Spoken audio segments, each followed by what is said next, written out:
Hello दोस्तों, स्वागत है आप सभी लोगों को आपके अपने इस यूट्यूब चैनल पर। मैं नीतीश कुमार आप सभी का स्वागत करता हूं। दोस्तों, यह जो चैप्टर होने वाला है, यह जो चैप्टर है आपका क्लास 10th के प्रकाश का तीसरा चैप्टर है, जिसका नाम है मानव नेत्र तथा वायुमंडलीय अपवर्तन। अर्थात इस चैप्टर में हम लोग जो है मानव नेत्र के विषय में तथा वायुमंडलीय अपवर्तन यानी कि वायुमंडलीय अपवर्तन के कारण कौन कौन सी घटना घटित होती है उसके विषय में हम लोग विस्तार पूर्वक चर्चा करने वाले हैं। तो चलिए दोस्तों, इस टॉपिक को स्टार्ट करते हैं और अब आगे बढ़ते हैं। दोस्तों, हम लोग जो है सबसे पहले बात करेंगे मानव नेत्र के बारे में कि मानव नेत्र होता क्या है। तो आपको पता है कि मानव नेत्र जो है, एक मानव के पास दो आंख पाया जाता है और एक बहुत ही अत्यंत महत्वपूर्ण ज्ञानेंद्रिया होती है। हमारे बॉडी में जो है 5 प्रकार की ज्ञानेंद्रिया पाई जाती है, जैसे कि आपका आंख हो गया, कान हो गया, नाक हो गया, जीभ हो गया और त्वचा हो गया। यानी कि ये 5 प्रकार की जो है ज्ञानेंद्रिया पाई जाती है। ज्ञानेंद्रिया क्या होती है? ज्ञानेंद्रिया वह चीज होती है जिसके द्वारा हम बाहरी वातावरण को महसूस करते हैं, या हमारे बॉडी का यह फंडामेंटल पार्ट होता है तथा इसी की सहायता से जो है बाहरी वातावरण को महसूस करते हैं। जैसे कि आपका त्वचा हो गया, त्वचा की सहायता से हम बाहरी वातावरण को महसूस करते हैं, या आंख हो गया, आंख से हम लोग बाहरी वातावरण को देखते हैं, जीभ से किसी चीज का स्वाद लेते हैं, नाक से स्मेल लेते हैं, है ना। यानी कि ये सभी ज्ञानेंद्रिया, ये सभी महत्वपूर्ण ज्ञानेंद्रिया है। 5 प्रकार की ज्ञानेंद्रिया पाई जाती है। तो दोस्तों, जो हमारे पास जो होता है एक जोड़ा आंख पाया जाता है जो कि नेत्र गोलक में पाया जाता है। यानी कि जो नेत्र होता है ना, यह नेत्र गोलक में उपस्थित होता है। ये जो हमारा जो आंख जो है, ये आपका आई है, ये जो है गोला में प्रेजेंट होता है। इस गोला को कहते हैं नेत्र गोलक, और ये एक जोड़ा पाया जाता है। और तो और यह जो होता है बहुत ही महत्वपूर्ण ज्ञानेंद्रिया है। 5 प्रकार की ज्ञानेंद्रिया पाई जाती है, जिसमें से एक बहुत ही महत्वपूर्ण ज्ञानेंद्रिया है। अब ध्यान देते हैं दोस्तों कि आप तो देख लिए कि नेत्र जो है यह नेत्र गोलक में उपस्थित होता है और एक जोड़ा पाया जाता है। साथ ही साथ जो है आपका, देखिए अब ध्यान देते हैं इसमें आगे क्या है। देखिए ये हमारा आंख है, ठीक है। आप सभी लोग आंख देखते होइएगा, तो एक देखते होइएगा कि उजला वाला पार्ट रहता है, एक क्या देखिएगा कि काला पार्ट रहता है, और एक काले के बीच में एक छोटा सा पार्ट रहता है। तो हम पहले उसके विषय में विस्तार पूर्वक चर्चा करते हैं। देखिए ये जो हमारा आंख है ना, ये आंख जो श्वेत भाग रहता है, इसे श्वेत पटल या स्क्लेरा कहते हैं। जो आंख का जो श्वेत भाग रहता है, जो हमारा आंख है ना, इसके जो श्वेत भाग दिखाई दे रहा है आपको, श्वेत भाग, इसे क्या कहते हैं हम लोग? स्क्लेरा कहते हैं। स्क्लेरा कहते हैं या श्वेत पटल के नाम से हम लोग जानते हैं, ठीक है दोस्तों। यही श्वेत पटल के बीच में जो है ना, यह पूरा श्वेत पटल यानी कि जो पूरा श्वेत वाला भाग है, उसी के बीच में जो है आपका जो है आइरिस प्रेजेंट होता है। यानी कि श्वेत पटल के बीच में एक काला वाला भाग रहता है, उस काले वाले भाग को आइरिस कहते हैं। आइरिस जो है ना, किसी भी आंख में बहुत इंपॉर्टेंट पार्ट होता है, क्योंकि आइरिस ही है जो प्रकाश की मात्रा को नियंत्रित करता है। यही आइरिस है जो प्रकाश की मात्रा को कंट्रोल करता है। इसी कारण जो है कभी कभी देखिएगा आप लोग, जब जो है ज्यादा प्रकाश में जाते हैं ना, ज्यादा प्रकाश में जाते हैं तो आइरिस क्या होता है? सिकुड़ जाता है। आइरिस क्या होता है? सिकुड़ जाता है, क्योंकि प्रकाश की मात्रा को नियंत्रित करता है। यदि आप कोई ज्यादा प्रकाश में जाएंगे तो उस आइरिस को तो अपने हिसाब से ना प्रकाश चाहिए। यदि आप ज्यादा प्रकाश में जाएंगे तो आइरिस को ज्यादा प्रकाश मिलता है, उतना प्रकाश इसको नहीं चाहिए, इसलिए क्या करता है? आइरिस सिकुड़ जाता है, और सिकुड़ करके अपने आवश्यकता के अनुसार क्या करता है? प्रकाश को लेंस के पास जाने देता है। लेंस के पास क्या करता है? जाने देता है। लेकिन जैसे ही हम लोग जो है ज्यादा प्रकाश से कम प्रकाश में आते हैं तो आइरिस क्या करता है? फैल जाता है, धीरे धीरे फैलता है। यदि जो है ज्यादा प्रकाश हम लोग कम प्रकाश में आते हैं तो कुछ समय के लिए कुछ दिखाई नहीं पड़ता। क्यों? क्योंकि उस समय जो है आइरिस जो है ना फैलता है, फैलने में बहुत ज्यादा समय लगता है। यानी कि फैलने के लिए कम से कम 2 से 4 मिनट का टाइम ले लेता है, लेकिन सिकुड़ने में यह थोड़ा भी समय नहीं लेता। इसी कारण से जो है कभी कभी तेज धूप में जाते हैं, तेज धूप में जाएंगे तो आइरिस सिकुड़ा हुआ, आइरिस क्या सिकुड़ गया। लेकिन जब तेज धूप से हम कोई कमरे में जाते हैं तो कुछ दिखाई नहीं पड़ता। क्यों? क्योंकि उस समय जो है आइरिस सिकुड़ा हुआ था। अब धीरे धीरे क्या होगा? आइरिस फैलेगा। आइरिस क्या होगा? धीरे धीरे फैलेगा। इसको फैलने के लिए क्या चाहिए? समय चाहिए। फैलने के लिए क्या चाहिए? इसको समय चाहिए। इस कारण से जो हमको कुछ समय लगता है, कुछ समय के बाद जो हम किसी वस्तु को आसानी से देख पाते हैं। यानी कि आइरिस जो है आंख का बहुत इंपॉर्टेंट पार्ट है, जो प्रकाश की मात्रा को क्या करता है दोस्तों? नियंत्रित करता है। इसलिए इसको ध्यान दीजिएगा कि श्वेत पटल के बीच में काले भाग को क्या करते हैं? आइरिस करते हैं। और आइरिस एक बहुत इंपॉर्टेंट चीज है जो प्रकाश की मात्रा को क्या करता है दोस्तों? नियंत्रित करता है। उसके बाद देखिए आइरिस के बीच में एक छोटा सा भाग पाया जाता है। यानी कि पूरे आइरिस जो हमारा पूरा काले वाला पार्ट है ना, उसके बीच में भी एक पार्ट पाया जाता है। इसे पुपिल्स कहते हैं, पुपिल्स या पुतली कहते हैं। ये जो है ना आपका आई है, आई के बीच में एक छोटा सा पार्ट होता है, जिसे हम लोग पुपिल कहते हैं। अब पुपिल से ही प्रकाश जो है ना गुजरता है और जाता कहां है? लेंस के पास में। कहां जाता है? लेंस के पास में जाता है। जो हमारे आंख में लेंस लगा हुआ है, उस लेंस में जो प्रकाश जाता है वो पुपिल से होते हुए जाता है। यानी कि आइरिस जो प्रकाश की मात्रा को नियंत्रित करती है, नियंत्रित करने के बाद पुपिल्स के सहायता से कहां भेजती है? लेंस के पास। उसके बाद लेंस जो उस वस्तु का क्या बनाता है? प्रतिबिंब बनाता है, तो हम किसी वस्तु को देख पाते हैं। ठीक है दोस्तों, अब ध्यान देते हैं। आप लोग पुपिल समझ गए क्या होता है, स्क्लेरा समझ गए या आइरिस समझ गए। अब देखते हैं दोस्तों क्या होता है। देखिए ये जो हमारा आई है ना, आई जो हमारा आई है, आई के जो ना बाहर की तरफ एक पतला झिल्ली पाया जाता है, यानी कि पूरा जो हमारा आई होता है, नेत्र होता है, उस नेत्र के बीच में जो है ना, यानी कि पूरे नेत्र के बीचों बीच जो है एक बहुत ही पतला झिल्ली पाया जाता है, जो उसके लिए टेम्पर ग्लास की भांति कार्य करता है, जिसे हम लोग कॉर्निया कहते हैं। क्या बोलते हैं दोस्तों, कॉर्निया बोलते हैं। जो पूरे आई में जो है ना बिछा हुआ रहता है, एकदम पतला झिल्ली रहता है। इसका काम क्या होता है, हमारे आंख को चिपचिपा, हमारे आंख को, हमारे आंख में नमी बना रखना है, हमारे आंख में एकदम नमी बना कर रखता है। साथ ही साथ क्या है दोस्तों, यह बाहरी वातावरण से हमारी आंख की रक्षा करता है। बाहरी वातावरण से कोई भी चीज होता है ना, तो हमारी आंख क्या करता है, रक्षा करता है। कौन, कॉर्निया। इसलिए दोस्तों कि ये जो आपका आई है, आई के बीच में, आई के पूरे आई में जो है ना एक पतला झिल्ली पाया जाता है, जिसे क्या कहते हैं दोस्तों, कॉर्निया कहते हैं। इसका काम क्या होता है, हमारी आंख को सुरक्षा प्रदान करना, हमारी आंख को क्या करना, सुरक्षा प्रदान करना। जानते हैं दोस्तों, हमारा जो आंख होता है, कभी भी जो है 1 मिनट तक हम अपने आंख को बिना पलक झपकाए नहीं रख सकते हैं। यदि जो है हम लोग पलक नहीं झपकाते हैं ना, तो हमारा आंख सूखने लगता है, और कभी भी जो है आंख सूखा हुआ नहीं रहना चाहिए। यदि आंख सूख जाएगा तो हमारी आंख में प्रॉब्लम हो जाएगी। इसलिए जो है ना 1 मिनट में अपने आप जो है ना ब्रेन जो है, ब्रेन कॉन्टेक्ट करता है आंख से, और आंख अपने आप जो पलक क्या होता है, झपकते रहता है। पलक क्या होता है, झपकते रहेगा। यदि पलक नहीं झपकेगा, यदि आप जानबूझ के पलक नहीं झपकाते हैं ना, तो अपने आप क्या होगा, अश्रु निकलने लगेगा। अश्रु निकल करके जो है आंख अपने आप भीग जाएगा। यानी कि आंख में नमी बनना अत्यंत आवश्यक है। यदि आंख में नमी नहीं बनेगा तो आंख में क्या हो जाएगी, हमको प्रॉब्लम हो सकती है। इसी कारण से जो है दोस्तों, ये जो पलक हमेशा झपकते रहता है। यदि आप पलक जानबूझ के नहीं झपकाते हैं तो अपने आप अश्रु गिरने लगता है। यानी कि आंख में नमी अत्यंत आवश्यक है। उसके बाद समझ गए दोस्तों, उसके बाद ध्यान देते हैं कॉर्निया। समझ गए ना, कॉर्निया जो है टेम्पर ग्लास की भांति कार्य करता है। ठीक वैसे ही जैसे कि आप लोग जो कोई डॉक्यूमेंट्स को लेमिनेशन कराते होंगे, लेमिनेशन कराते हैं ना, ताकि उसमें आप खाना खा रहे हैं या उसमें कोई खाना खा रहे हैं, उस पर दाल गिर गया या चावल गिर गया तो डॉक्यूमेंट्स खराब हो सकता है। उस डॉक्यूमेंट्स को खराब होने से बचाने के लिए क्या करते हैं, हम लोग लेमिनेशन करा लेते हैं। लेमिनेशन करा लेंगे, उस पर भीग जाए, उस पर खाना गिर जाए, चावल गिर जाए, कोई इंपैक्ट नहीं पड़ने वाला, वो बिल्कुल सही है। समझ गए ना। ठीक वैसे ही कॉर्निया काम करता है, हमारी आंख को पूरा एकदम सुरक्षा प्रदान करता है, एकदम टेम्पर ग्लास की बात है। जैसे आपका मोबाइल में टेम्पर ग्लास काम करता है, वैसे जो है दोस्तों यहाँ कॉर्निया काम करता है। और जानते हैं दोस्तों एक इंटरेस्टिंग बात क्या है, कि नेत्र दान करने जब जो है किसी व्यक्ति को नेत्र दान करते हैं ना, उस समय कॉर्निया को ही हम लोग दान करते हैं। वहां आएगा, यहाँ सर्जरी करेगा और कॉर्निया निकाल करके उस व्यक्ति के आंख में लगा देगा। लेकिन शर्त क्या है कि नेत्र दान करने के समय जो हम कॉर्निया दान करते हैं ना, वो कम से कम 24 घंटे के अंदर हम लोग दान कर दे, तभी ठीक है। क्योंकि 24 घंटे के बाद क्या होगा, कॉर्निया ऑटोमेटिक खराब हो जाएगा, इसलिए उस समय हम लोग दान नहीं कर सकते हैं। यानी कि नेत्र दान करने के समय हम लोग कॉर्निया को ही दान करते हैं, और वो भी 24 घंटा के अंदर ही हम लोग कॉर्निया को दान करते हैं। जानते हैं दोस्तों, अभी हाल फिलहाल में आया था आई फ्लू, आया था ना आई फ्लू। इसमें आंख क्या हुआ था, पूरा लाल हो गया था। तो जानते हैं कौन सा पार्ट लाल हुआ था, ये स्क्लेरा आपका लाल हुआ था। यही ना श्वेत भाग है, श्वेत भाग में स्क्लेरा कहते हैं, श्वेत पटल कहते हैं। यही आई फ्लू में ना स्क्लेरा जो है आपका पूरी तरह से लाल हो जा रहा था। समझ गया ना, जो कि ऑटोमेटिक ठीक हो गया। तो नॉर्मल बीमारी था जिसका नाम है आई फ्लू, कोई ज्यादा कोरोना वायरस की भांति कोई ज्यादा बड़ी बीमारी नहीं थी। देखिए दोस्तों, अब इतना आप लोग बात समझ गए। जानते हैं दोस्तों एक और बात आपको बताएं इंटरेस्टिंग। देखिए जानते हैं सबसे बड़ा आंख किसका होता है, पता है आपको, हिरण का। हिरण का आंख जो होता है ना सबसे बड़ा होता है, एकदम सब जगह वो देख सकता है हिरण। समझ गया ना। और हाथी देखने में बहुत बड़ा है, लेकिन उसका आंख जानते हैं बहुत छोटा होता है। देखने में केवल बड़ा है, लेकिन उसका आंख जानते हैं बहुत ही छोटा होता है उसका आंख। समझ गया ना। हाथी का आंख बहुत छोटा होता है और हिरण का आंख जो है ना बहुत ही बड़ा होता है। और जानते हैं 360 डिग्री देख सकता है उल्लू। उल्लू रात के भी देखेगा ना, मुड़ी घुमा कैसे ऐसे ऐसे पूरा देखेगा। समझ गया ना। उल्लू जो है ना आपका 360 डिग्री एंगल पर देख सकता है। और चींटी जो होता है ना, चींटी जो होता है बहुत कम, चींटी भी देख सकता है 360 डिग्री पर। चींटी भी जो है आपका एंड जो होता है, उड़ता है चींटी, उसका आंख बाहर होता है, उसका आंख क्या होगा, बाहर होगा, और वो 360 डिग्री क्या कर सकता है, देख सकता है। चलिए दोस्तों अब आगे देखते हैं। अब क्या है, अब देखते हैं हम लोग इस थोड़ा आंख के, ये तो बाहर वाला पार्ट हो गया। अब देखते हैं कि आंख के अंदर वाला पार्ट क्या क्या बताता। देखिए ये हमारा आंख, हम तो केवल हमारा जो आंख है वो 100% है, उसका केवल 20% बाहर दिखाई देता है। इसका 80% तो बाहर एकदम नेत्र गोलक में एकदम समाया हुआ। केवल जो बाहर दिखता है वो तो नॉर्मल बात है, लेकिन पूरा जो इसका बड़ा वाला पार्ट जो इसका आंख क्या हमारा अंदर है, हमारा आंख क्या हमारा अंदर है। 80% भाग क्या इसका अंदर है। अब ध्यान देते हैं कि ये तो आपका 20% पार्ट है। तो इसके विषय में मैंने भी बात कर लिया कि आपका आइरिस, ये आपका बोले तो स्क्लेरा है, ये आपका स्क्लेरा जो श्वेत भाग है।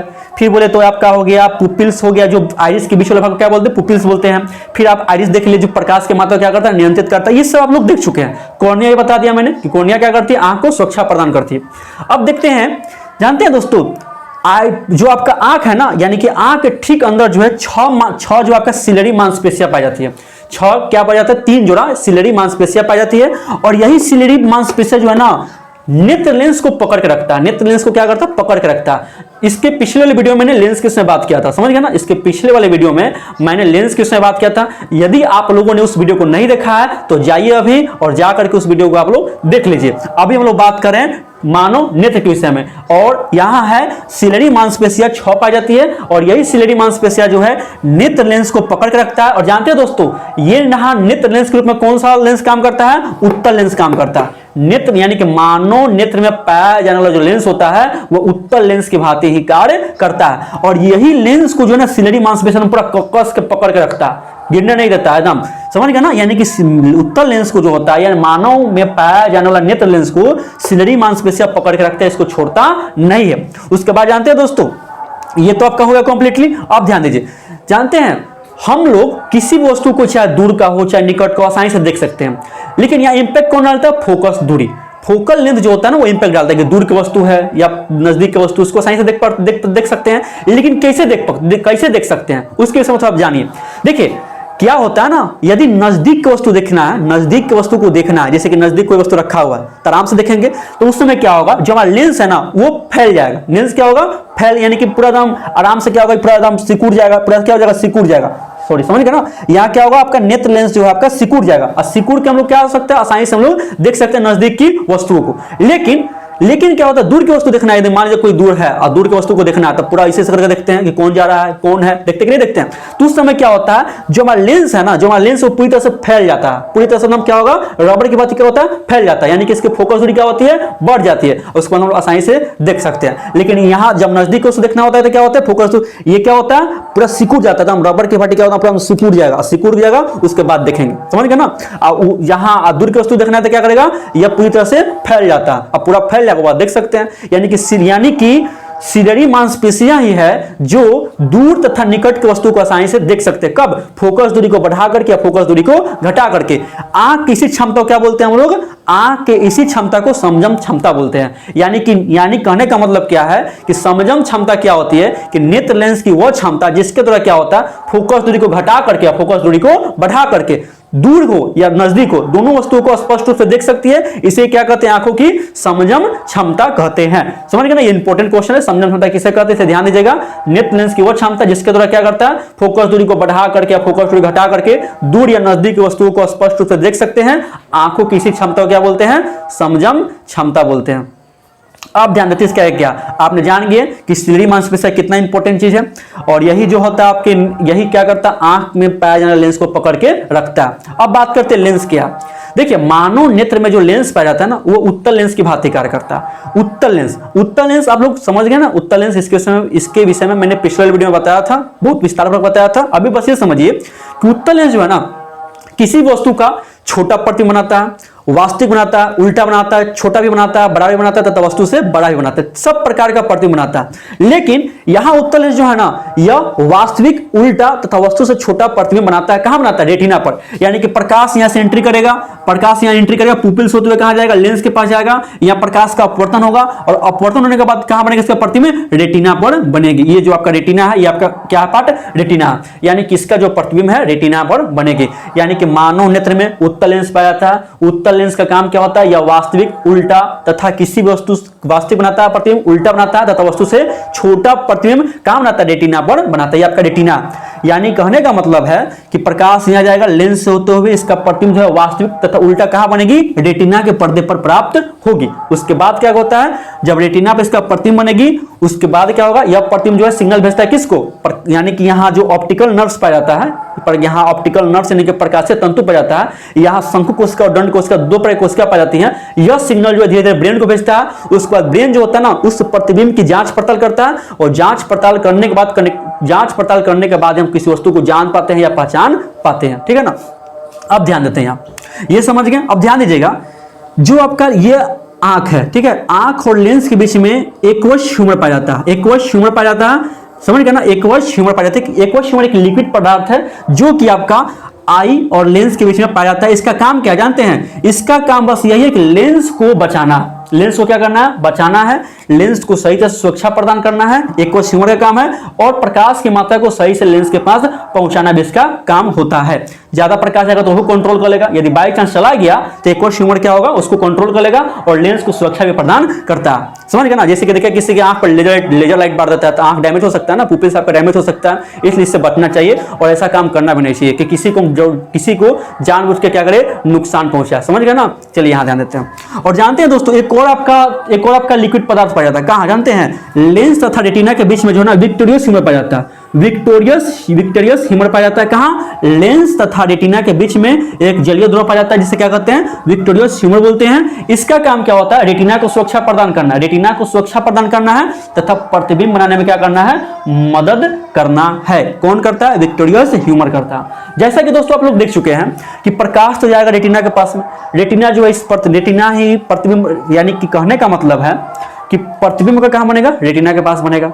और प्रतिबिंब बनने के बाद हम किसी वस्तु को देख पाते हैं, तो ये जो प्रतिबिंब होता है ना, यह ऑप्टिकल नर्व्स यानी कि प्रकाशीय तंतु की सहायता से इसका सिग्नल जाता है ब्रेन के पास में, ब्रेन उस सिग्नल का वेरिफिकेशन करता है, प्रतिबिंब को वेरिफिकेशन करता है, उसके बाद हम लोग किसी वस्तु को आसानी से देख पाते हैं या पहचान पाते हैं। ठीक है ना दोस्तों। अब चलते दोस्तों आगे देखते हैं।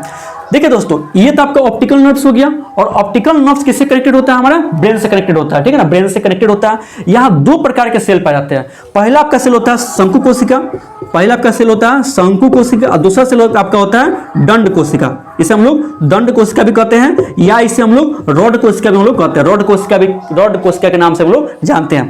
शंकु कोशिका और दंड कोशिका, ये दो प्रकार की कोशिका जो हमारी आंखों में पाई जाती है। अब ध्यान दीजिएगा दोस्तों, यह बहुत इंटरेस्टिंग बात है। ठीक है ना, ध्यान दीजिएगा। शंकु कोशिका जो होती है ना, यही डिफरेंट प्रकार के कलर को पहचान सकती है। शंकु कोशिका हमारे आंख में विभिन्न प्रकार के कलर के लिए विभिन्न प्रकार की शंकु कोशिका जो है पाई जाती है, विभिन्न प्रकार की शंकु कोशिका पाई जाती है।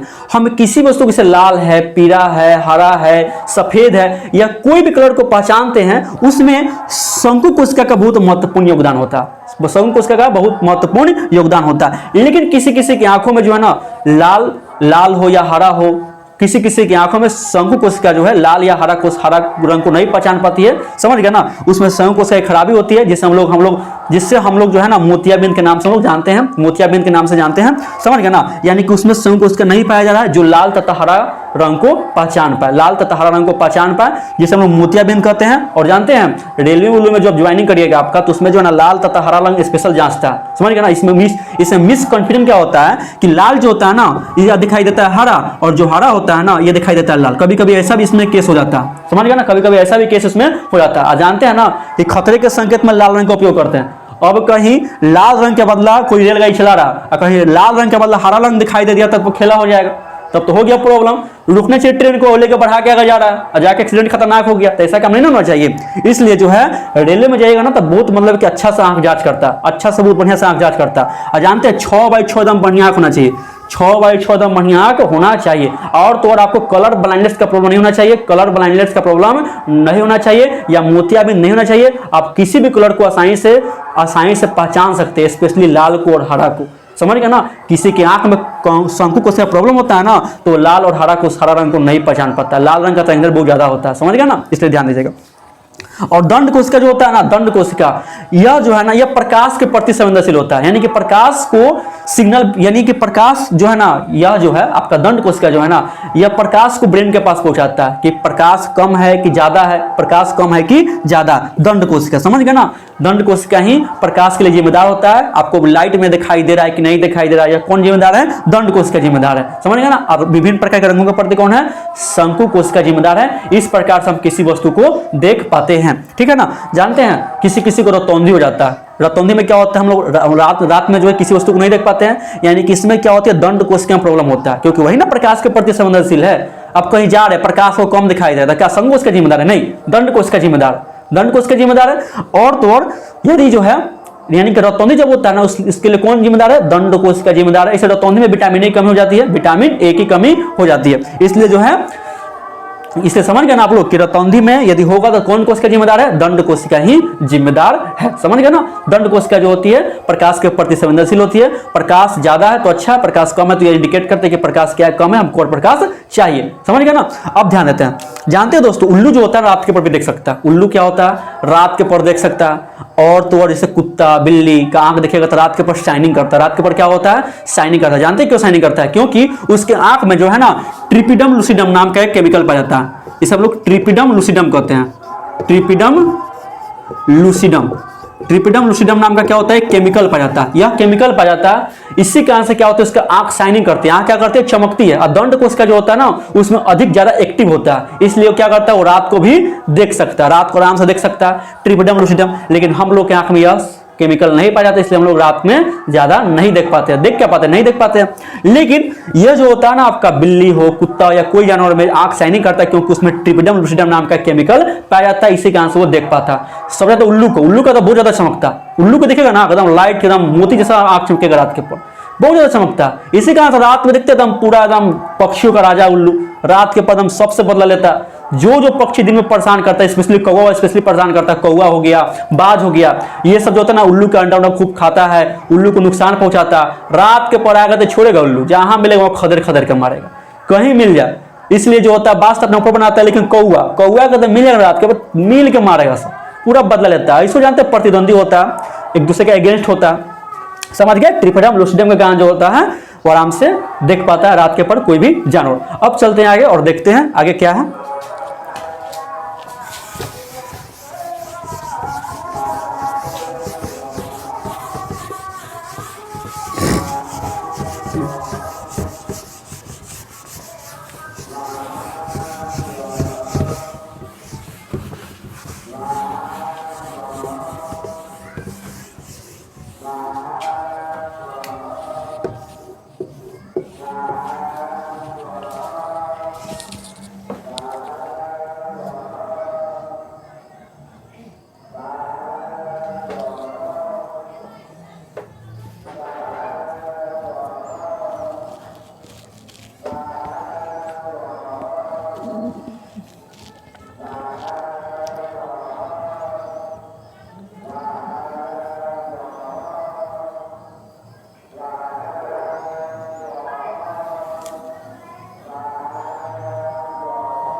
अब देखते हैं दोस्तों हम लोग जो है, अब देखते हैं दूसरा पार्ट। अब देखते हैं मानव में होने वाला दोष।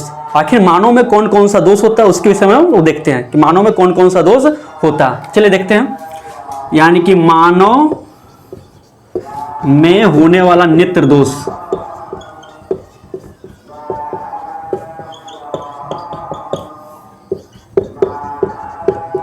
देखते हैं दोस्तों कि मानव में होने वाला नेत्र दोष, यानी कि मानव में कौन कौन सा नेत्र से संबंधित दोष हो सकता है। समझ गए ना। अब ध्यान देते हैं यहाँ, देखिए मानव में जो है ना ज्यादा से प्रसिद्ध कौन सा है, निकट दृष्टि दोष और दूर दृष्टि दोष। निकट दृष्टि दोष और दूर दृष्टि दोष जो है ज्यादा महत्वपूर्ण है। चलिए दोस्तों अब हम लोग देखते हैं मानव में होने वाला नेत्र से संबंधित दोष, कि आखिर मानव में कौन कौन सा नेत्र से संबंधित दोष होता है। ठीक है, तो चलिए अब देखते हैं।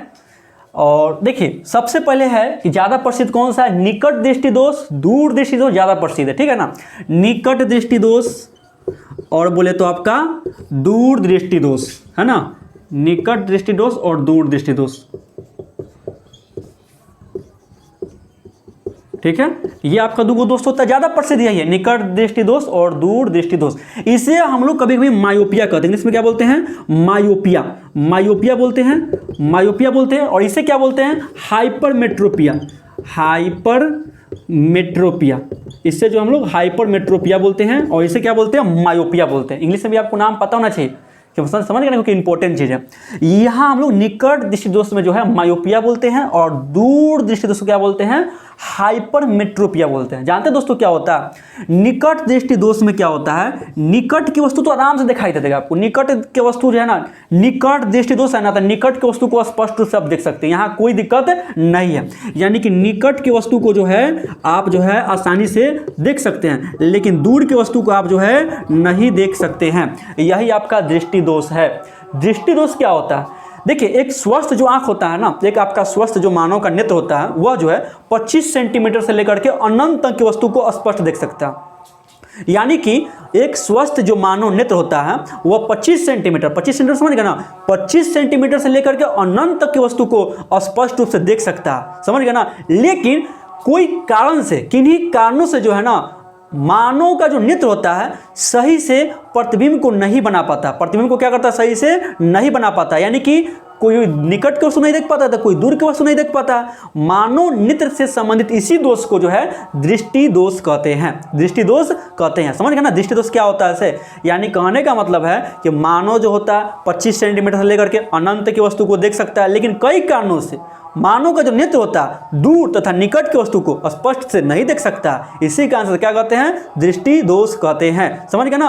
अब 25 सेंटीमीटर क्या हो गया, मानव का निकटतम बिंदु 25 सेंटीमीटर होता है। 25 सेंटीमीटर समझ गए ना, यानी कि आप कोई किताब पढ़ रहे हैं, एकदम 25 सेंटीमीटर से नजदीक लेगा तो वो दिखाई नहीं देगा। यदि आप उसको जो है 25 सेंटीमीटर से नजदीक लेकर पढ़ेगा ना, तो आपको दिखाई नहीं देने वाला। समझ गए ना। यानी कि 25 सेंटीमीटर से ज़्यादा होना चाहिए, तभी आप किसी चीज़ को पढ़ सकते हैं। और तो और देखिए, कभी कभी बुजुर्ग तो होते हैं ना, एकदम चश्मा लगा लेगा, एकदम पढ़ेगा, एकदम ऐसे करके पढ़ता है। कभी कभी देखते होइएगा, वो बहुत बहुत ज़्यादा उम्र के व्यक्ति होते हैं, जैसे कि बुजुर्ग व्यक्ति होते हैं। और जानते हैं मानव नेत्र का दूरबिंदु क्या होता है, अनंत। यानी कि जहाँ तक दिखाई दे सकता है, जहाँ तक आपका आंख जो है फोकस दूरी को बढ़ा करके देख सकता है, वहाँ तक दिख लेगा। समझ गए ना। यानी कि दूरबिंदु क्या होता है, अनंत। दूर की वस्तु को स्पष्ट देख सकता है, और निकट का वस्तु कितना हो गया, 25 सेंटीमीटर। 25 सेंटीमीटर से कम नहीं होना चाहिए। समझ गए ना। चलिए अब आगे चलते हैं। समझ गए निकट दृष्टि दोष क्या होता है, यानी कि निकट का वस्तु तो आराम से दिखाई देगा, निकट का वस्तु को आराम से देख लेगा, लेकिन दूर की वस्तु में दिखाई ना देने वाला है। समझ गया ना, इसमें दूर की वस्तु दिखाई नहीं देता है। समझ गए, यहाँ तक कोई दिक्कत नहीं है। जानते हैं इस लेंस के उपचार के लिए, ये तो बात समझ गए, कोई दिक्कत यहाँ नहीं है। जानते हैं इस जो है निकट दृष्टि दोष को उपचार करने के लिए जो है ना, अवतल लेंस का उपयोग करते हैं। किसका उपयोग करेंगे, अवतल लेंस का उपयोग करेंगे। अवतल लेंस का क्या करते हैं, अवतल लेंस का उपयोग करते हैं, अवतल लेंस का उपयोग करते हैं। कोई दिक्कत यहाँ नहीं है। यानी कि निकट दृष्टि दोष के उपचार के लिए अवतल लेंस का उपयोग करते हैं। अब जानिए कैसे करते हैं, कैसे इसको याद रखेंगे।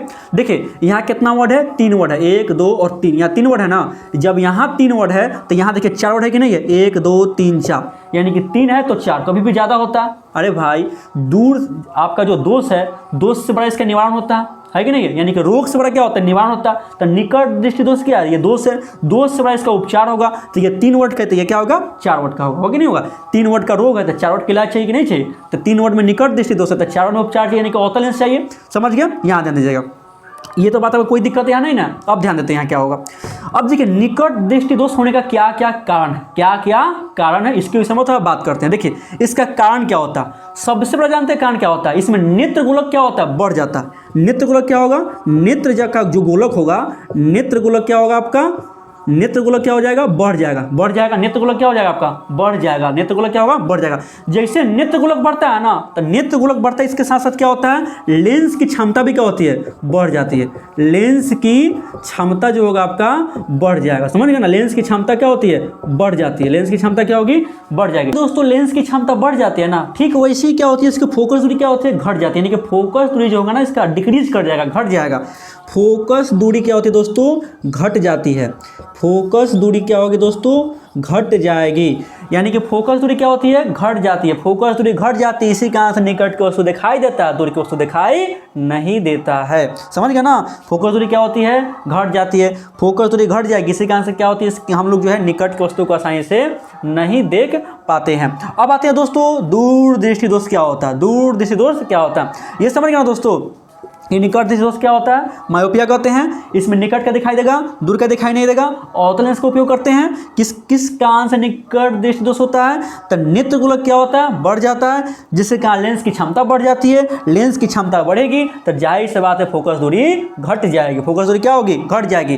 तब क्या होता है, प्रतिबिंब जो है ना लेंस के आगे बनता है। लेंस से क्या होती है, आगे बन जाती है। कभी कभी बाई चांस पीछे ही बनती है, लेकिन जो है अधिकतर मोस्ट ऑफ केस में क्या होता है, ये जो प्रतिबिंब होता है ना, लेंस के मतलब कि आगे ही मतलब बन जाती है, सही से प्रकाश का अपवर्तन नहीं हो पाता। अब आते हैं दोस्तों दूर दृष्टि दोष क्या होता है। ध्यान देते हैं कि आखिर दूर दृष्टि दोष क्या होता है। इसे हम लोग हाइपरमेट्रोपिया भी कहते हैं, हाइपरमेट्रोपिया के नाम से हम लोग जानते हैं दोस्तों।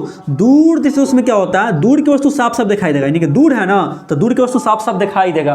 दूर दृष्टि दोष यानी कि हाइपरमेट्रोपिया में जो दूर का वस्तु है उसको हम आराम से देख सकते हैं, लेकिन क्या होगा दोस्तों, निकट की वस्तु को हम आसानी से नहीं देख पाएंगे। निकट की वस्तु को क्या होगा, आसानी से नहीं देख सकते हैं।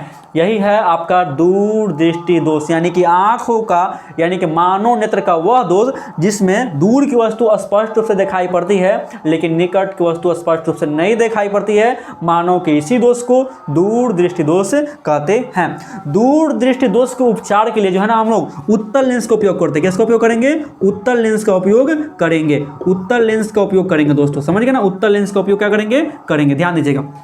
देखिए यहाँ दो वर्ड है ना, दूर दृष्टि दोष में दो वर्ड है, तो यह आपका रोग है, तो रोग से बड़ा क्या होता है, निवारण यानी कि उपचार। तो ये ध्यान दीजिएगा, दूर यानी कि इसमें दो वर्ड है, तो उत्तल लेंस में कितना वर्ड है, 3 वर्ड है, यानी कि 2 तो यहाँ क्या होगा 3, यहाँ तक 3 तो यहाँ क्या होगा 4। समझ गए ना, ये मत देखिएगा आप, तो दू बोलिएगा ना, दू तो दू में किसका मात्रा आ रहा है, ऊ का मात्रा आ रहा है कि नहीं आ रहा। दूर दृष्टि दोष, जैसे दू बोल रहे हैं तो दू में क्या आ रहा है, ऊ आ रहा है, तो ऊ से क्या होता है, उत्तल लेंस होता है। जब आपको एक पता चल गया तो ऑटोमेटिक दूसरा पता चल जाएगा, है कि नहीं है। ऐसे समझिए, यहाँ 2 वर्ड है जिसका उपचार कितना होगा, 3 वर्ड में होगा। इसका कारण क्या होता है ये समझिएगा। दूर दृष्टि दोष होने का मुख्य कारण क्या क्या है इसको समझते हैं। इसमें जानते हैं दोस्तों, नेत्र गोलक क्या होता है, घट जाता है। नेत्र गोलक क्या होगा दोस्तों, घट जाएगा। नेत्र गोलक घटता है, इससे क्या होता है दोस्तों जानते हैं, नेत्र गोलक घटेगा, इससे क्या होती है, इसकी फोकस लेंस की क्षमता क्या होती है, घट जाती है। लेंस की क्षमता क्या होगी, घट जाएगी। जैसे नेत्र गोलक घटता है वैसे क्या होती है, लेंस की क्षमता इसमें घट जाती है। ध्यान दीजिएगा, लेंस की क्षमता जो होगा दोस्तों ये आपका क्या हो जाएगा,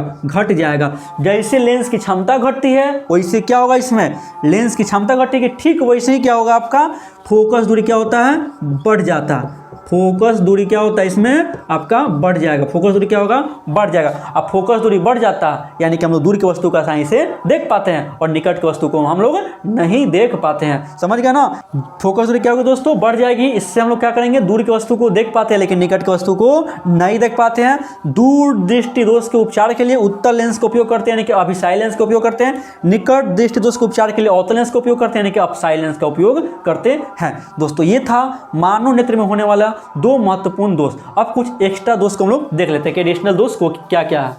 ठीक है दोस्तों, चलिए आगे चलते हैं।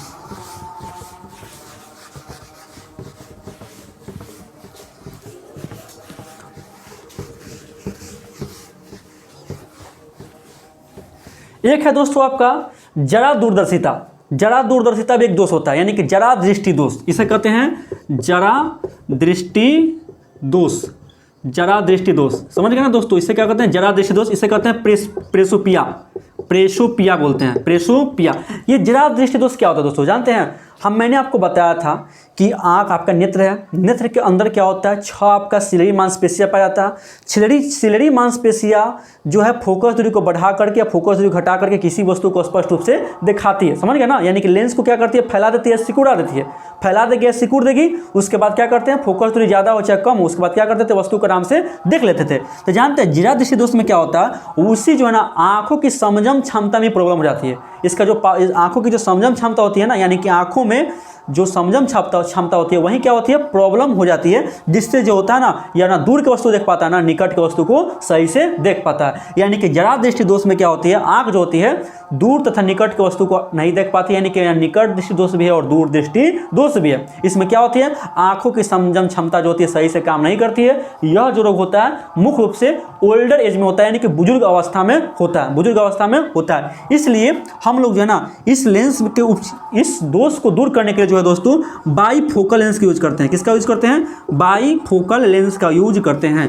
बाईफोकल लेंस का यूज करते हैं, बाईफोकल लेंस समझ गए ना। यानी कि जो चश्मा आपका होता है ना, ये जो आपका चश्मा होता है, ये जो आपका चश्मा होता है दोस्तों, ये जो आपका चश्मा होता है ना,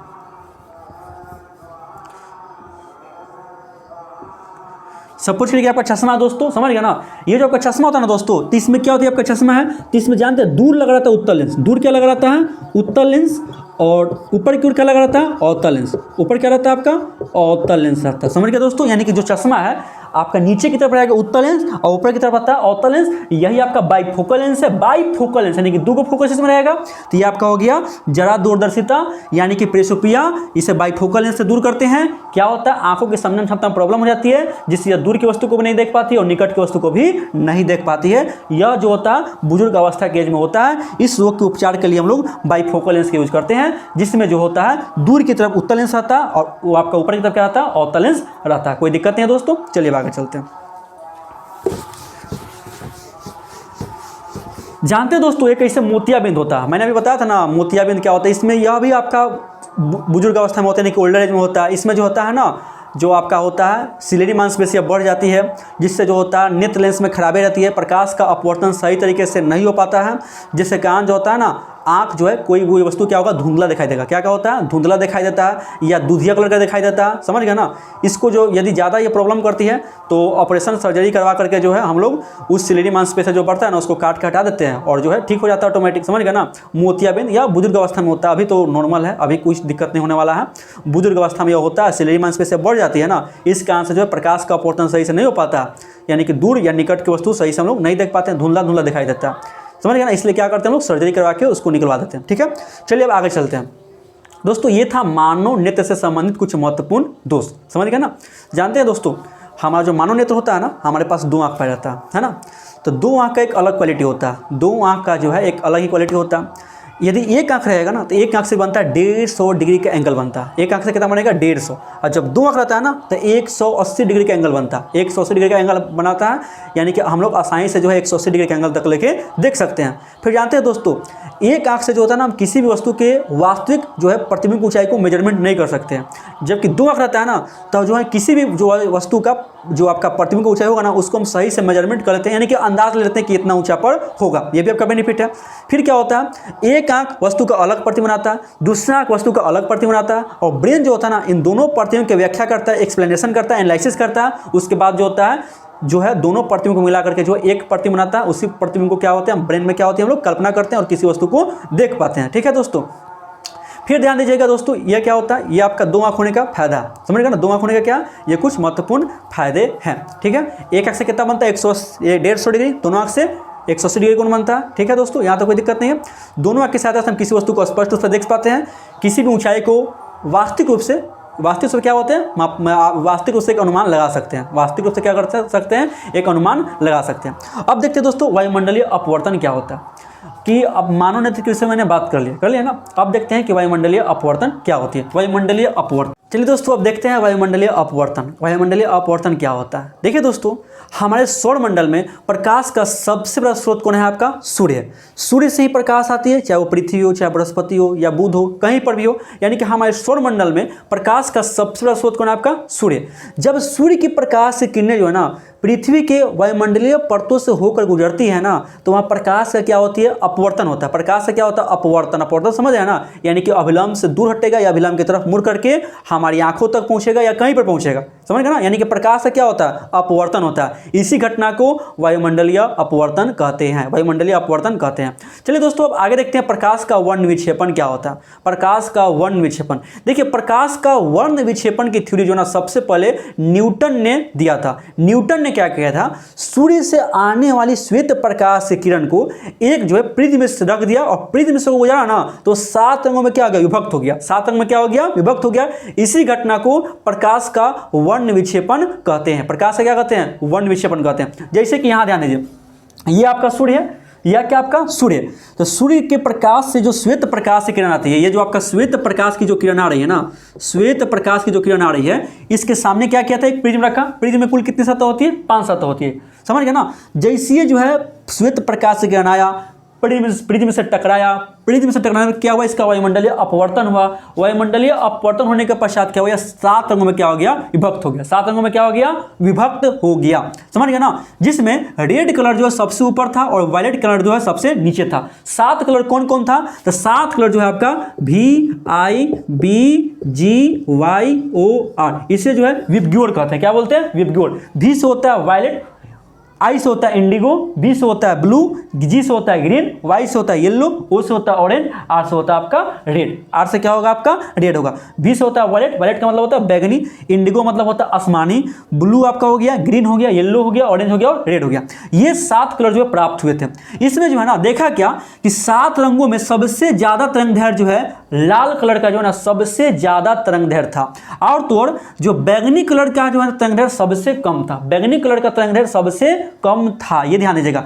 जानते हैं सबसे कम विचलन जो है लाल कलर का हुआ, इसका तरंगदैर्घ्य ज्यादा था, और सबसे ज्यादा विचलन जो है अपने मार्ग में सबसे ज्यादा विचलित होता है आपका वायलेट कलर होता है। वायलेट कलर क्या होता है? वायलेट कलर का सबसे ज्यादा विचलन होता है, जानते हैं दोस्तों। और सबसे ज्यादा जो है ना प्रकीर्णन या सबसे ज्यादा फैलाव किस कलर का होगा? तो बैगनी का होगा, इंडिगो का होगा, बैगनी होगा, इंडिगो होगा, और बोले तो आपका बैगनी होगा, इंडिगो और ब्लू का होगा। समझ गए ना? ये 3-4 कलर का जो ना सबसे ज्यादा प्रकाश का प्रकीर्णन मतलब कि प्रकीर्णित होता है ये कण या बहुत ज्यादा फैलते हैं। ज्यादातर बोलेगा तो वायलेट, इंडिगो ज्यादा फैलता है। समझ गए ना? ये ज्यादा फैलाव करता है। ये समझ गए प्रकाश का वर्ण विक्षेपण क्या होता है, यानी कि यह जो है प्रकाश के वर्ण विक्षेपण की जो थ्योरी है सर आइजक न्यूटन ने दिया था। क्या किए थे? सूर्य से प्राप्त श्वेत प्रकाश के किरण को एक प्रिज्म से रखकर गुजारे थे, तो 7 रंगों में क्या हो गया था? विभक्त हो गया था। इसी घटना को प्रकाश का वर्ण विक्षेपण कहते हैं। अब देखते हैं दोस्तों कि स्पेक्ट्रम क्या होता है। देखें दोस्तों, देखिए जब श्वेत प्रकाश का हम लोग वर्ण विक्षेपण कराते हैं, यानी कि श्वेत प्रकाश जब किसी प्रिज्म में से होकर गुजरती है ना, तो उसका जो है ना एक 7 रंगों का एक बैंड प्राप्त होता है। 7 रंगों का क्या होता है? एक बैंड प्राप्त होता है। देखिए बैंड प्राप्त हो रहा है ना, बैंड प्राप्त है 7 को, इसे क्या कहते हैं? स्पेक्ट्रम कहते हैं। क्या बोलते हैं? स्पेक्ट्रम बोलते हैं। कोई दिक्कत यहाँ नहीं है। जानते हैं दोस्तों इस 7 रंग प्राप्त हुआ है। अब क्या करिए आप इस जो है ना इसके आगे एक और प्रिज्म रख दीजिए, पलट के क्या रखिए? प्रिज्म को रख दीजिए। प्रिज्म को रख दिया ना, इसके आगे मैंने क्या किया? पलट करके एक प्रिज्म को रखा। फिर 7 रंग जो है इस प्रिज्म से गुजरेगा। 7 रंग क्या हुआ? इस प्रिज्म से होकर के गुजरेगा। इस प्रिज्म से गुजरेगा ना, तो यहाँ पे क्या होगा? इसका वर्ण विक्षेपण होगा। क्या होगा? 7 रंगों का वर्ण विक्षेपण होगा। फिर जो है ना 7 रंगों का वर्ण विक्षेपण होगा और जाकर क्या होगा? ये श्वेत रंग प्राप्त मिल जाएगा। कौन सा रंग प्राप्त होगा आपको? श्वेत रंग आपको मिल जाएगा। यानी कि यदि आपको सूर्य से जो है प्राप्त 7 रंग को फिर पुनः श्वेत रूप में प्राप्त करना है, तो उसके आगे एक पलट करके प्रिज्म रखिएगा, तो पुनः आपको श्वेत रंग मिल जाएगा। समझ गए ना दोस्तों? यहाँ तक कोई दिक्कत नहीं है। चलिए अब आगे चलते हैं। यानी कि आप लोग इतना समझ गए कि सूर्य से हम लोग को 7 रंग प्राप्त होता है। जो सूर्य का सफ़ेद किरण आती है, श्वेत जो प्रकाश आती है, उसी से 7 रंग मिलता है। समझ गए ना? और हम जो है इसी कारण से कोई वस्तु को देख पाते हैं। हम किसी वस्तु को किस प्रकार देख पाते हैं? जैसे कोई व्यक्ति लाल कपड़ा पहना हुआ है, तो वो जो है ना हमारी आंखों पर लाल प्रकाश से परावर्तित हुआ, इसी कारण से हम देख पाएँ कि वो लाल पहना हुआ है। समझ गए ना? बाकी कलर हम नहीं देख पाए क्योंकि उस कपड़े ने बाकी कलर को क्या कर लिया? अवशोषित कर लिया। बाकी कलर को क्या किया? अवशोषित कर लिया। यानी कि जो प्रकाश को परावर्तित करता है ना, हम वस्तु को वही देख पाते हैं। कोई वस्तु काला पहना हुआ है, तो काला पहनने का मतलब क्या? 7 प्रकाश को क्या किया? वो अवशोषण कर लिया। 7 प्रकाश को क्या किया? वो अवशोषण कर लिया। इसी कारण से जो हम देख रहे हैं कि वो काला पहना हुआ है। और कोई सफेद पहना हुआ है तो क्या मतलब हुआ? सफेद पहना हुआ यानी कि कहने का मतलब क्या है? 7 प्रकाश को परावर्तित करेगा। जैसे 7 प्रकाश को परावर्तित किया तो 7 कलर मिलकर क्या बन गया? श्वेत बन गया। तो हम देख पा रहे कि क्या है? वो श्वेत पहना हुआ। समझ गया ना? यानी कि हम किसी वस्तु को उसके रियल रंग में तभी देख पाते हैं जब उसको श्वेत प्रकाश में रखेंगे, तभी देख पाएंगे। श्वेत प्रकाश में रखेंगे तभी देख पाएंगे। इसमें क्या होगा? जिस कलर को परावर्तित कर देगा हमारी आंख तक पहुंचेगा, वही देख पाएंगे, और जिस कलर को अवशोषित कर लेगा उस कलर को हम नहीं देख पाएंगे। यदि 7 कलर अवशोषित कर लिया यानी कि वो काला दिखाई देगा। यदि 7 कलर परावर्तित कर दिया तो वो बन जाएगा सफेद। तो हम देख पाते क्या? कि वो सफेद पहना हुआ है। कोई दिक्कत यहाँ नहीं है। अब चलते हैं आगे। अब चलते हैं आगे, ध्यान देते हैं दोस्तों।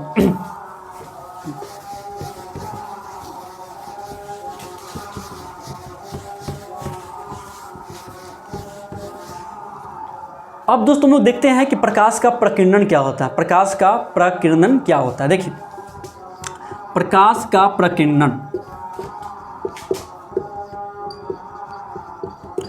प्रकाश का प्रकीर्णन देखिए दोस्तों क्या है? प्रकाश का प्रकीर्णन क्या? देखिए दोस्तों अब बात करेंगे प्रकाश का प्रकीर्णन क्या होता है। आपको पता है कि हमारे सौरमंडल में प्रकाश का सबसे बड़ा स्रोत कौन है? आपका सूर्य है। सूर्य से प्रकाश के नाते है पृथ्वी के वायुमंडल में, लेकिन हमारे वायुमंडल में बहुत ज़्यादा धूलकण पाए जाते हैं।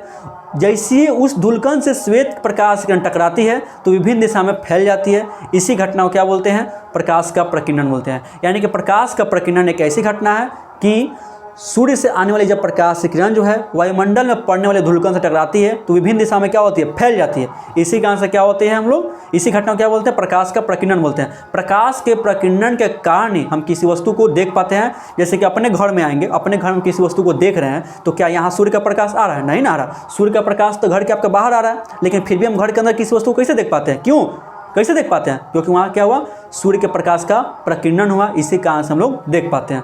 आकाश का रंग नीला दिखाई देता है ना, प्रकाश के प्रकीर्णन के कारण क्या होता है, आकाश का रंग नीला दिखाई देता है। चाहे बादल आपका सफ़ेद दिखाई देता है, प्रकाश के प्रकीर्णन के कारण बादल क्या दिखाई देता है, सफ़ेद दिखाई देता है। समझ गया कि नहीं समझ गया, या बोले तो आपका यहाँ तक कोई दिक्कत नहीं है। यानी कि प्रकाश के प्रकीर्णन के कारण क्या होता है, आसमान का रंग नीला दिखाई देता है। प्रकाश के प्रकीर्णन के कारण जो है अपने घर के अंदर किसी वस्तु को देख पाते हैं। समझ गया। अब चलिए आगे चलते हैं। अब क्या है,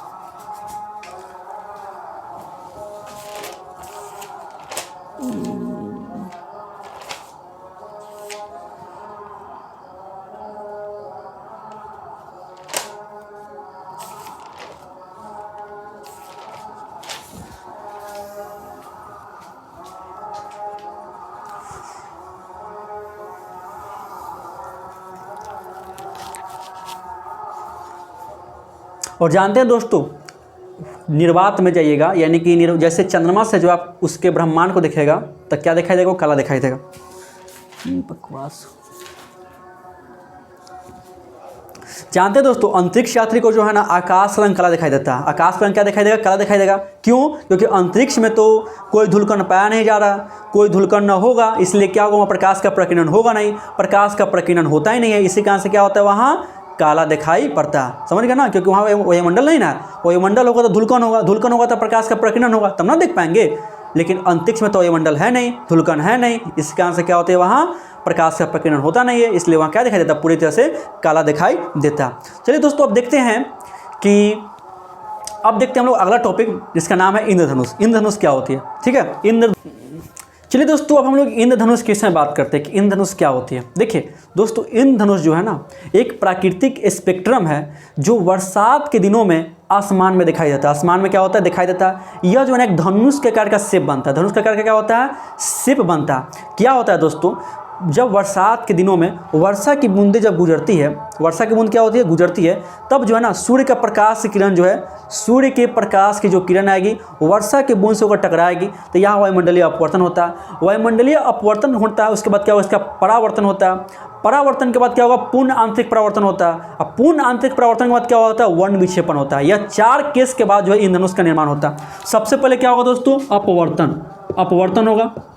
अपवर्तन के बाद क्या होता है दोस्तों, यहाँ परावर्तन होता है, परावर्तन होगा, उसके अंदर क्या होगा, परावर्तन होगा। परावर्तन के बाद क्या होगा, इसका पूर्ण आंतरिक परावर्तन होता है, पूर्ण आंतरिक परावर्तन होगा, पूर्ण आंतरिक परावर्तन होगा। अब पूर्ण आंतरिक परावर्तन के बाद दोस्तों क्या होगा, इसका प्रकाश का वर्ण विक्षेपण होगा, प्रकाश का वर्ण विक्षेपण, प्रकाश का वर्ण विक्षेपण। ये 4 केस के बाद ही क्या दिखाई देगा आपको, इंद्रधनुष दिखाई देगा। समझ गए ना दोस्तों, यानी कि जब वायुमंडल की बूंदों से सूर्य के प्रकाश की किरण गुजरती है तो सबसे पहले इसका अपवर्तन होता है। अपवर्तन के बाद उस किरण का परावर्तन होगा, परावर्तन के बाद पूर्ण आंतरिक परावर्तन होगा। अब पूर्ण आंतरिक परावर्तन के बाद इसका प्रकाश का वर्ण विक्षेपण होगा। उसके बाद जो है 7 कलर दिखाई देगा आपको। ये 7 कलर के शेप में इस प्रकार का शेप बनता है।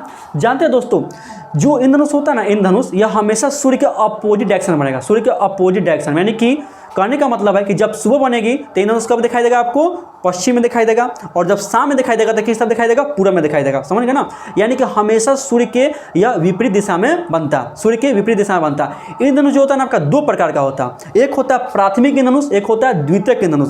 प्राथमिक इंद्रधनुष में क्या होगा दोस्तों, लाल कलर ऊपर दिखाई देगा। क्या होगा, लाल कलर क्या होगा, ऊपर दिखाई देता है। यह अधिक थोड़ा गाढ़ा होता है और यह ऊपर की ओर दिखाई देता है। और जानते हैं इसमें जो है ना हमारी आंख पर मोटा मोटी एंगल जो है 42 डिग्री का एंगल बनता है। 42 डिग्री का एंगल जो होगा हमारी आंख पर बनाएगा, यानी कि जब देखेंगे तो लगभग 42 डिग्री का एंगल बनेगा। लेकिन जब लाल रंग नीचे होता है ना, जब लाल रंग क्या होगा, नीचे रहेगा, तो इसे हम लोग द्वितीयक इंद्रधनुष बोलते हैं, द्वितीयक इंद्रधनुष बोलते हैं। समझ गए ना, जब लाल रंग नीचे होता है तो क्या बोलते हैं, द्वितीयक इंद्रधनुष बोलते हैं। यह जो होता है हमारी आंख पर 50 डिग्री या 55 डिग्री, दोनों में से कोई एक जो होगा, मोटा मोटी 55 डिग्री का एंगल बनाता है। मोटा मोटी जो होगा 55 डिग्री का क्या होता है, हमारी आंख के साथ एंगल बनाता है। समझ गए ना। ये होता है द्वितीयक इंद्रधनुष में यह जो होता है हमारी आंखों के साथ मोटा मोटी जो होगा 55 डिग्री का एंगल बनाता है। ये आपका इंद्रधनुष है जो कि एक प्राकृतिक स्पेक्ट्रम है जो हमेशा सूर्य की विपरीत दिशा में दिखाई देता है। समझ गए दोस्तों। चलिए दोस्तों आगे देखते हैं। अब जानते हैं दोस्तों तारे टिमटिमाते हैं, वायुमंडलीय अपवर्तन का क्या होता है, तारे टिमटिमाते हैं क्योंकि तारा जो है हमसे बहुत दूर है, बहुत ज़्यादा दूर है। जब वहाँ की प्रकाश किरण आएगी वायुमंडल से होते हमारी आँख पर पहुँचेगी तो वायुमंडल आपका विरल माध्यम है, आएगी वायुमंडलीय अपवर्तन, जैसे कि तारा हमसे बहुत दूर है ना, बहुत ज़्यादा दूर। जब वहाँ की प्रकाश किरण आएगी तो वायुमंडल की विभिन्न प्रकार के अनुष्यों को गुजर के हमारी आंखों तक आएगी ना, तो वो आपका विरल माध्यम है। यहाँ वायुमंडल में आएगा तो इसका स्पीड घट जाएगा, यानी कि सघन माध्यम हो जाएगा, यानी कि विरल माध्यम से सघन माध्यम में प्रवेश करके हमारी आंखों तक पहुँचती है, यानी कि अविलंब से मुड़ करके हमारी आंखों तक पहुँचती है। इसी कारण से क्या होती है, हम लोगों को तारा टिमटिमाते हुए दिखाई देती है, यानी कि बहुत दूर ना, तारा बहुत ज़्यादा दूर है, तारा बहुत ज़्यादा दूर है। समझ गया ना। उसका वायुमंडलीय अपवर्तन होगा। वायुमंडलीय अपवर्तन क्या होता है, विरल माध्यम से सघन माध्यम में आकर के हमारी आंखों तक पहुंचता है, यानी कि अविलंब से मुड़ते हुए जो हमारी आंखों तक आता है। इसी कारण से क्या होती है, तारा टिमटिमाते हुए दिखाई देती है। उसी प्रकार जो होगा ना, सूर्योदय तथा सूर्यास्त के समय जो होगा सूर्य जो होता है लाल दिखाई देता है। क्या होता है, लाल दिखाई देता है, क्योंकि सूर्य हमारे काफ़ी नज़दीक भी है। सूर्य क्या नज़दीक है, यहाँ भी प्रकाश का प्रकीर्णन होता है, लेकिन लाल रंग का तरंगदैर्घ्य ज़्यादा होता है। लाल रंग का क्या होता है, तरंगदैर्घ्य ज़्यादा होता है। बाकी सब कण तक फैल जाता है, लेकिन लाल रंग नहीं फैलता। समझ गया ना। इसी कारण से क्या होता है, सूर्य हमारी आंखों तक पहुँचती है तो रक्तताप प्रति यानी कि लाल दिखाई पड़ता है। ये भी इसका कारण क्या है, वायुमंडलीय अपवर्तन में, वायुमंडलीय अपवर्तन। अब दोस्तों आपका है, चलिए अब देखते हैं आगे।